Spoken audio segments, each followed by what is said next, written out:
Before I introduce this episode's guest, I want to ask you a question. Do you have a growth mindset? My guest is Bob Cialdini. He is a professor emeritus at Arizona State University. He influences almost every marketing, evangelism, and sales decision that I make. His book, Influence, The Psychology of Persuasion, is the guiding light for how I conduct business, and in many ways how I live my life. In short, Cialdini is the godfather of influence. He is to changing people's minds what Martha Stewart is to changing people's lifestyles. Have you ever wondered how to optimally respond when someone thanks you? Keep listening and you'll find out. I'm Guy Kawasaki, and this is Remarkable People. And now, here is Bob Cialdini.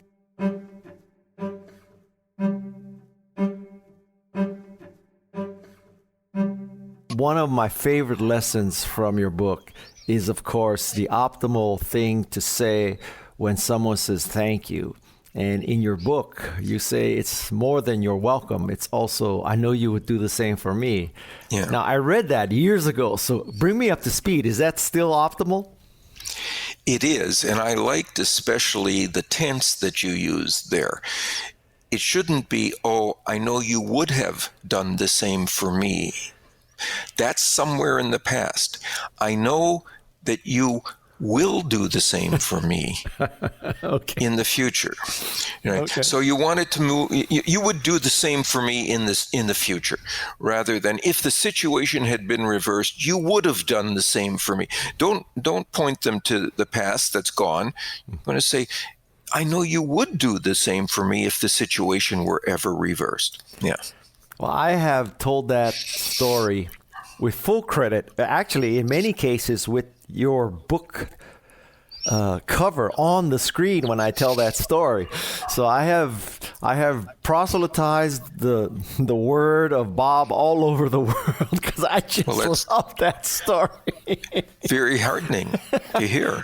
And so follow on to that. Another piece of your advice in your book is that you should also tell people how they can repay you. So is that still a best practice? It turns out that the quality of the return you get after a favor declines with time. So give them an opportunity to offer something in return close to the thanks that you deserved. Can it be as close as, the person says thank you, and I say, I know you would do the same for me. And by the way, here's how, right now. Well, it wouldn't be in those terms, but the timing, I mean, if you read the research, it's really quite clear. As soon as the act is done, the obligation to give back is there, but the amount you get back declines over time. How did you become to be what I consider the de facto guru of influence and persuasion in the world? By accident. Okay. How did the accident occur? Yeah, so when I was in getting out of high school, I got an offer to play minor league baseball. And I wanted to be, Mickey Mantle or Willie Mays. I was a center fielder. And there was a scout who was willing to sign me to play Class D baseball, little towns. And I was very excited, and he brought a contract with him at my last game, and his pen didn't work. So we walked to the car where he had another pen, and he said, let me ask you something. Are you any good at school? I said, yes. Enough to go get through college? I said, yes. And he said, do you like school? Yes. And he took the pen and put it in his pocket, and he said, go to school, kid. Go to school. Your chances of making the majors are slim. And I'd recommend that you do something you like and that you're really good at. And And so we're talking here today because I didn't go try to be a Major League Baseball player, which would have failed completely. I would have wound up in the major leagues, and not in the minor league, in the minor leagues in some small town in Nebraska, right? And my career would have ended there.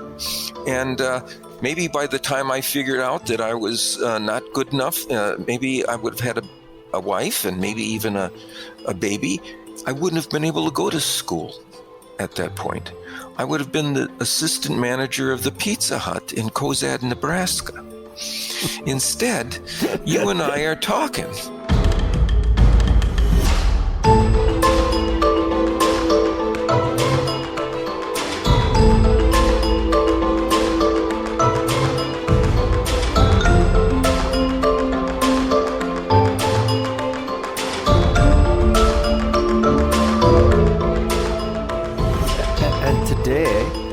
You are basically the Willie Mays or Reggie Jackson of social psychology. So there you go.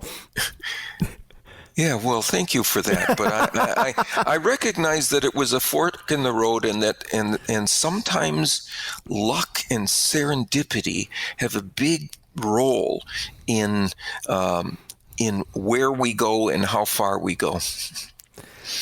But that is a great story, but you then had to get a bachelor's and a PhD, and even beyond that, you had to establish your reputation as a teacher and write these books. I mean, it wasn't just that. No, I won't say that I'm not suited for the professorial role and the researcher and so on. I loved it, and I was pretty good at it. So those things had to be there too. But all that could have been true, but the assistant manager of the Pizza Hut wouldn't have been able to display those skills if the road had gone differently. That's all. That's all. Yeah. Okay. Influence is one of my favorite books. It was a huge influence on me throughout my career. And I would just like to revisit that a little bit. The 6 principles of reciprocity, scarcity, authority, consistency, liking, and consensus. Any hindsight on that? Is it, the 6 are still good to go? You have any thoughts? I do. 2 kinds of thoughts. One is that the internet has changed the availabilities of those various principles in our culture. By far, one of those principles, consensus or social proof, as we call it in the book, the extent to which we are likely to change to the extent that we see other people around us performing a different action or having a different belief or opinion that we currently have. So, and now the internet has given us access to the behaviors and the choices and the opinions and the beliefs and the experiences of peers all over the place that we wouldn't have had a chance to get access to. That's certainly one thing. It's not that the 6 principles have changed in their power as human tendencies. It's just that we have access to information about what others around us, like us, are doing, are choosing, are believing, and so on. And we're much more likely, as a result of those sorts of information, to use them in ways that didn't exist when I first wrote that book. Now, is this good news, bad news? Because I'm a glass half full kind of guy also, but for every benefit that you just mentioned, there's also the ability to create fake consensus today. Yes. Right? There is, and the review sites, for example, that have numbers of stars and ratings and so on, are in constant combat with the fakers, the people who are trying to provide phony reviews or Sometimes they pay for reviews of other people's to do it. And so those review sites have algorithms now designed to identify and weed out those fake reviews. But of course, the fabricators are going to find other ways to get around that. So they're in a constant battle with it. Nonetheless, there's research to show that of people who buy products and services over the internet, over 90% look to product reviews first before they choose and are greatly influenced by them. You and I are both authors, and I would say if somebody said to me, Guy, you could either have the New York Times review your book, or you could have a 4.5 or 5-star rating on Amazon, which would you pick? I would pick the Amazon rating over a review by the New York Times book review. I agree. If your interest is not getting some sort of elite acknowledgement, but to get your message out and get people interested in buying your book because peers have recognized the quality of it. They even have a term for this. I'm going to call it peersuasion instead of persuasion. It's very powerful. Persuasion is all the rage right now. Bob, you are a master of coinage of phrases. So I love persuasion. That's fantastic. Is that book the next book? Well, it's certainly a candidate. Yeah. Okay. You better trademark that before I grab it. How's that? Well, speaking on the P words, so we started with persuasion, and one of your latest books, or perhaps the latest book, is persuasion. So can you explain the difference between persuasion and persuasion? Yes. Persuasion is it refers to what you do as a communicator to put into your message to arrange for people to move in your direction. What do you can describe scarcity, you can describe credibility, you can describe social proof, authority, all these kinds of things that you can put into your message that inclines people to say yes to it. Persuasion is not about what you put into your message. It's about what you put into the moment before you send your message, to make people more sympathetic to it before they encounter it. Now, that sounds like some kind of magic, right? How do you get people to agree with a message when they don't know what's in it? Mm-hmm. Well, as a communicator, you know what's in it. So if it's possible to focus people on an idea or a concept that is related to the core element of your message before they receive the message, when they then encounter it, that concept, they will be more favorable to it. Let me give you an example. A study was done in which marketers walked up to people on the street and gave them a flyer asking them if they wanted to try a brand new soft drink that's not even on the market yet, right? But to do it, these people had to give their email address to this stranger, so he could send them a message about how to get this case of new soft drink, right? And that produced about 29% assent, right? 29% said, yes, okay, I'll give you my... The other half, right, got that same flyer, but before they received it, they saw at the top of the flyer the words, "Do you consider yourself an adventurous person?"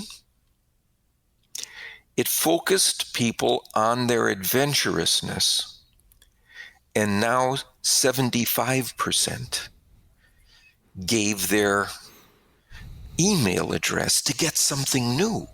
So you put people in mind of a concept like adventurousness that is related to the idea of trying something new, and you get an enormous leverage as a result. The question I now have is, so are you saying that persuasion and persuasion are both important, or persuasion is more important than persuasion? Is there either or what is it? It's the first thing you said. They're both important, but one of them, persuasion, is where we have always focused our efforts as communicators. And we have been remiss in recognizing that there's a moment before we deliver our message that can be just as powerful in moving people in our direction. I see it all around me now that I've thought about this idea, but I know that other people have thought about this, but not in such a detailed and conceptual way as I tried to do in the book to explain why this works the way it does. For me, when we focus people's attention on an idea, it becomes for a moment more important to us than any other idea, because we find ourselves focusing on it. And we have a long history of assuming that if we're focusing on an idea, it must be important to us. If we're paying attention to it, it must be important to us. That usually works. But a communicator can get us to pay attention to an idea by drawing our focus to it. And we assume that because we're paying attention to it, it must be important. And that's the effect, right? I love when you bring up this example of what greater percentage of email addresses you got. Also in the book, you talk about going to a website and you show clouds. And when you show clouds, people are more cognizant about the comfort factor of their sofas than the cost saving of their sofas, just by changing between showing clouds or showing pennies. So I love these kind of stories. Now, I have a question for you as an author, though. I went through Persuasion, and I looked at the fact that you have roughly 90 pages of sources, and I'd say there's 8 sources per page. So you have roughly 700 citations in your book. So the question is, how the hell do you do that? Is it you subscribe to the Journal of Social Psychology and you've read 700 studies and you said, wow, this is really interesting, I should put it in my book? Or was the order, well, I want to tell people about the power of persuasion, let me go find some studies that support my thesis? So which came first? In the case of persuasion, it is I went to the journals, I went to all the articles, and I saw what worked based on the research. In the case of persuasion, something happened to me that made me go into the literature to see if I could find confirmation of it.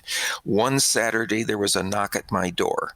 There was a man asking me to contribute to a good cause after-school programs for children in my district, right? But he didn't show me any credentials that he was from my school district. I hadn't seen any buzz in my neighborhood about these after-school programs. But I gave him more money, about twice as much money as I normally give to people, right, who come to my door. And I remember closing the door and saying, what just happened there? This guy didn't use any of the principles I claim I've built my reputation on claiming, are the ones you need to elevate your success. This guy didn't use any of them, and he got me to give twice as much as I normally do. What did he do? Here's what he did. Before he ever said a word, he brought his 7-year-old daughter with him. Yeah. And he focused me on children. And he focused me on children's challenges and children's needs and children's benefits, right? And then when he gave me the argument about the value of after-school programs for children, I was already persuaded to that argument. I was ready for it. And sure enough, it worked on me. And I remember saying to myself, oh, this is different. This is different than the process of persuasion. Let's go track it down in the existing literature. And before long, I thought, there's a book here.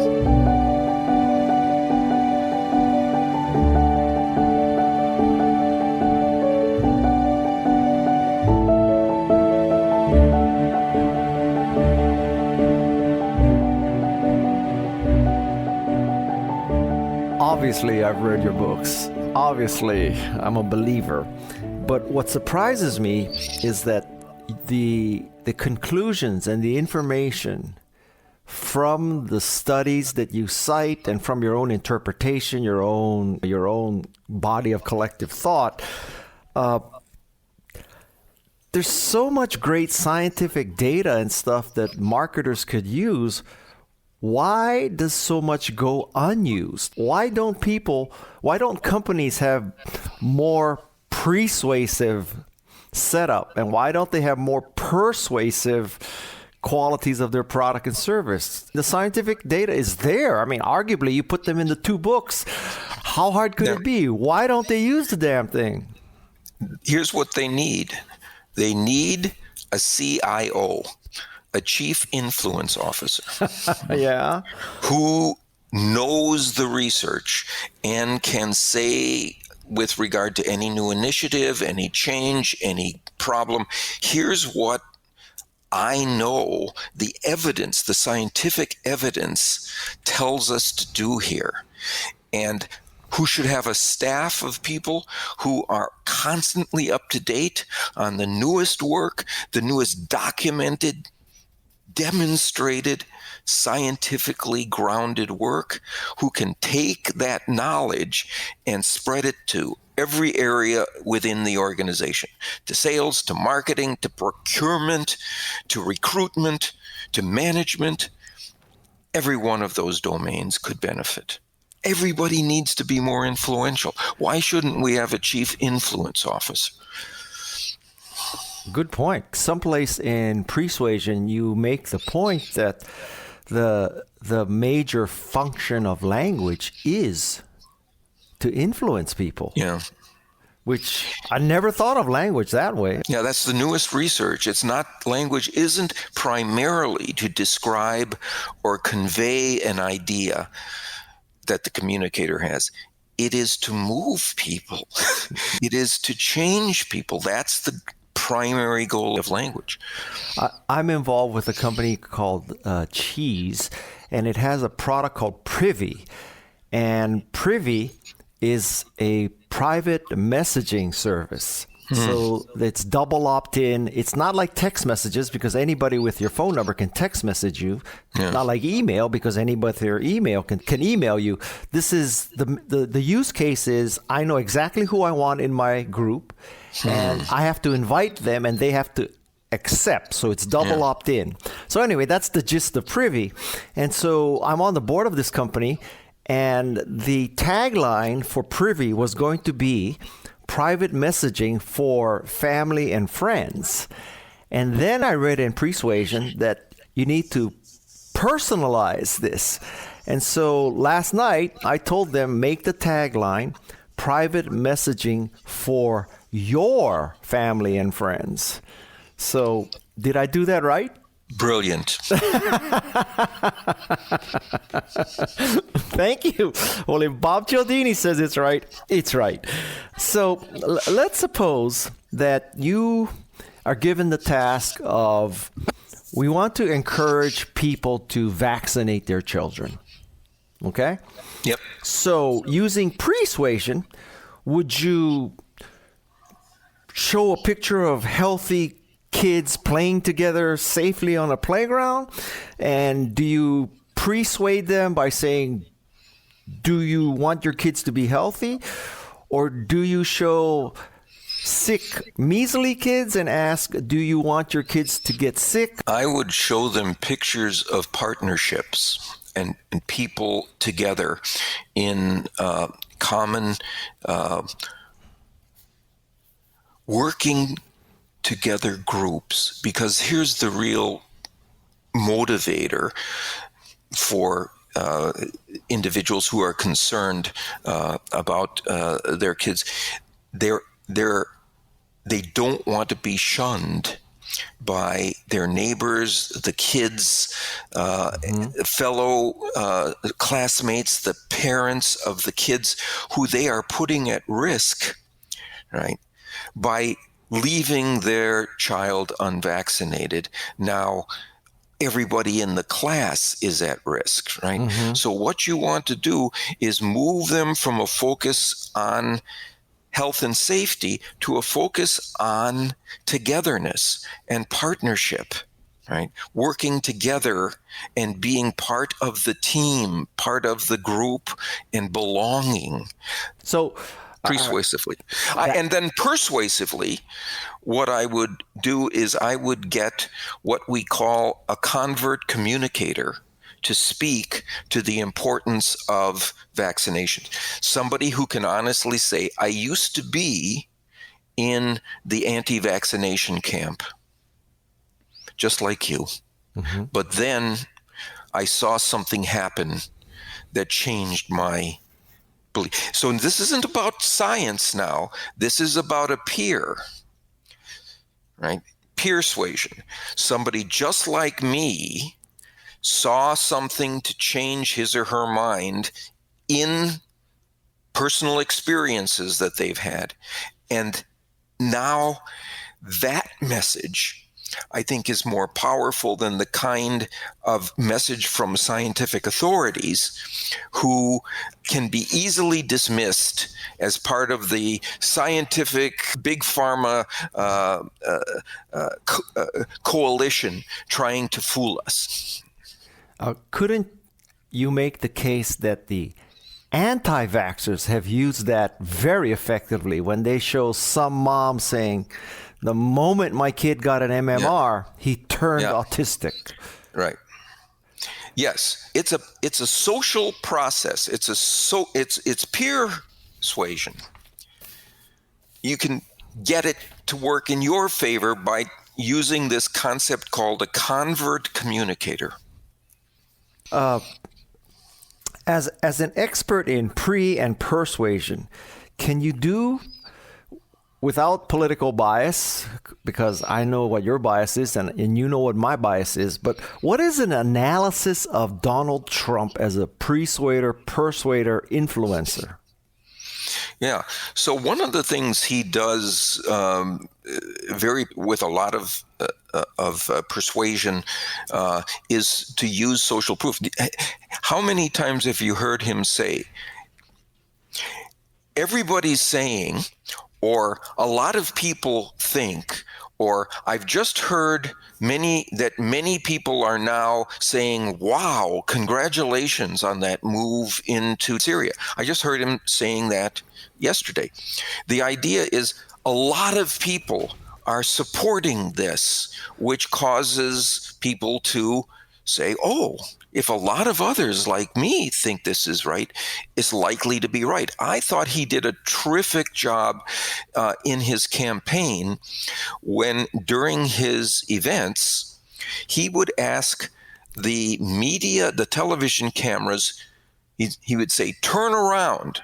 Don't just shoot the stage. Show all the people who are here, right? Show the size of the crowd, because it was the crowd that then convinced viewers that a lot of people believe what this man is saying. I should listen. He's at least entitled to have me listen, given the kinds of crowds that he can draw. To flip that, what should someone running against him do? So I'm going to go back to this very underemployed strategy we just talked about, and that is the convert communicator, right? Where people, you can say TV ads or other kinds of messaging. I was a Trump voter, right? I believed him. And then I found that my job went away. Or then I found that, he failed to pay my cousin who was working on a building project just because he could. Or then I heard that my father-in-law said he just cheated him and said, take me to court. Well, my father-in-law didn't have the money. So you find somebody who was one of a supporter, and then you say, but I've changed. I've changed because of something I didn't know before. Right? And now everybody knows it in the way that you message about it. Apple kind of employed that at one point when they featured, I used to be a true believer in Windows and MS-DOS, and then I switched to Macintosh, and now I'm more creative and productive. Same concept, where if you take somebody's message who was one of you, it's very difficult to disregard the validity of the message, because this was somebody who believed what you believed. Right? You can't just say, "Oh, that's some wide-eyed crazy man who jumps at the newest product, Apple." No, this is somebody who once believed what you believed, but there's new information in the system. I should listen to the next thing this person says. One of the important offshoots of that is, essentially, you are not saying you are stupid. You are saying that I was just like you, and then I got more information. Because we're both smart, we should make a new decision based on the new information. It's not that we're dumb. We had the wrong information or incomplete information before. Is that the gist of it? That's the bullseye. You get people to distance themselves from a previous commitment by saying, you weren't stupid, you weren't wrong, you weren't a dupe. At that time, the information that you had led to a reasonable choice, but we have new information now. So it allows that person to distance from that earlier choice in a way that they wouldn't have without pointing to new information, where we get to reset and make our choice again. That's what good decision makers do. Brilliant. Because of the power and efficacy of your techniques, your findings, your thoughts here, do you ever lay awake at night thinking, oh my God, the wrong people are using what I have figured out? Yes. I worry a lot about the ethics of this, of this information. But here's how I've resolved it, that we are entitled to, and we should, as consumers, pay attention to communicators who use these principles ethically and honestly. The only people we should be alarmed about knowing this is the people who use this information in a dishonest way. So here's my example. Last time I bought a big screen TV, I was in an electronic shop. I wasn't looking to buy a TV, but I saw one on the shelf that was very well priced. It was on sale, and it was very highly regarded in Consumer Reports. I remember reading about it. So a salesman saw me standing there in front of the set, and he said, I can see you're interested in this. I see why. It's a great deal. But I have to tell you, it's our last one. And then he said, and I just got a call from a woman from Scottsdale. I live in the Scottsdale area, who said she might come by this afternoon to get it. Guy, 20 minutes later, I'm wheeling out of the shop with this set in my cart, and I'm supposed to be the professor of influence, right? Yeah. Now, here's the key. If it was really the last one, if scarcity really applied, and this salesperson didn't tell me that it was the last one, right? And I went home to think about it, and I came back the next day, and it was gone. I would have shouted at this guy, why didn't you tell me it was the last one? So, I needed that piece of information. So, under those circumstances, using these principles of influence ethically, those people are our partners in the exchange. They're our allies in the exchange. If, however, that was a tactic, that was just a technique that he used with everybody, he would say that, oh yeah, this is the last one, and then he'd go to the back room and put another model on the shelf. So here's what I did. I went back the next day to see if he was honest with me. And he had been. There was an empty spot on that shelf.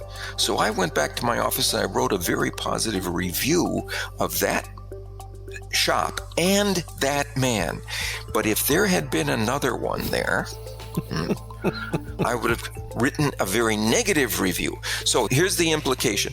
We can't just be passive consumers. We have to go on the attack for people who use these principles, these practices unethically, who deceive us with whether there's real scarcity there, whether there's real social proof, whether there's real authority, and so on. If they lie to us, we have to fight back. We have to sting them for that so they can't benefit in a regular way from that. And the internet now allows us to do that in ways that we just didn't have before.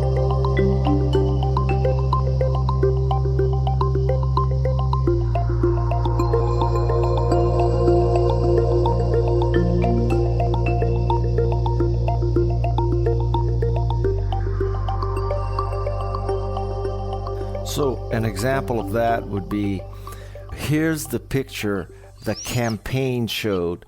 Look at all the people behind the candidate.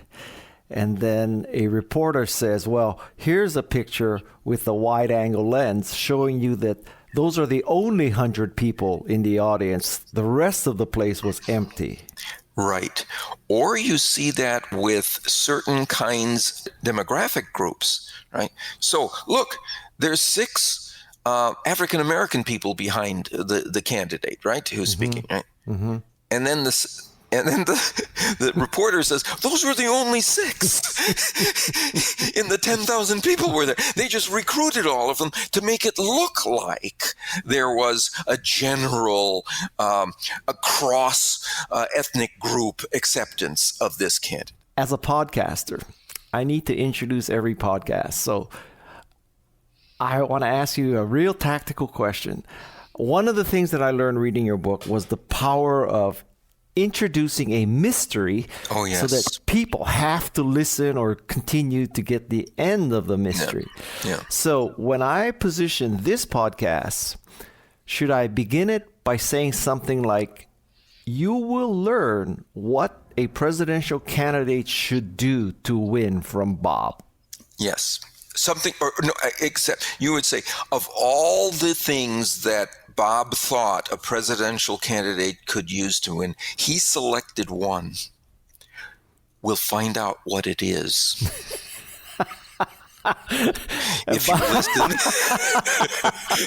So to use, I just love this. So going along those lines, when I introduce Jane Goodall, I should say, I wondered what animal Jane Goodall would like to come back as. You will find out at the end of this podcast. Right. Something like that? Yes. Or you might say, I asked her which she would come back as, and even more interestingly, why that one? And we'll find out. Oh my God, Bob, you are the man. In her words. Oh, Bob, I'm going to let you go right now because my head is exploding with ideas about what I have to do and change. I wish we had this conversation a month ago. You will foster you'll structure the introduction after the interview, right? So you'll know which one to choose, right? Yes. That's persuasion, man. That's persuasion. So if I were to throw all your techniques into this, I would start off by asking a question like, are you interested in learning how to optimize your life from people? Right. And that's the persuasion, sets people up for... Are you a lifetime learner? A lot of people are going to say, and especially for pieces of information that will benefit you personally and professionally. Well, I've got the podcast for you. Because that's what we're going to do. That's what I've decided is the goal of this podcast, to provide that. So now you know why in almost every one of my speeches, and I speak 50 to 75 times a year, there is one slide dedicated to you. Because your information is it's priceless, it's timeless, it's effective, it's also very funny. I've never, ever gotten people who said, wow, I already knew that, or didn't matter. Your stuff is so great. So I thank you, Bob, so much for doing this. I definitely owe you one, and I would do the same for you. So you just let me know how I can pay you back, Bob. All right, man. Guy, this was great. So many interviews, the questions are just banal or vapid. They don't really, they haven't made themselves familiar with the material. This was an entirely different level of experience. So I appreciate it. Now you know that the optimal response to thanks is, I know you would do the same for me. And you understand why I asked the question, do you have a growth mindset, at the start of this podcast? Like it or not, life is all about persuading or persuading people. And you've just learned about these two skills from the best person in the world. I'm Guy Kawasaki, and this is Remarkable People. My thanks to the ever-influential Jeff C. for his sound design and the ever-persuasive Peg Fitzpatrick for ensuring that you listen to this podcast. This is Remarkable People.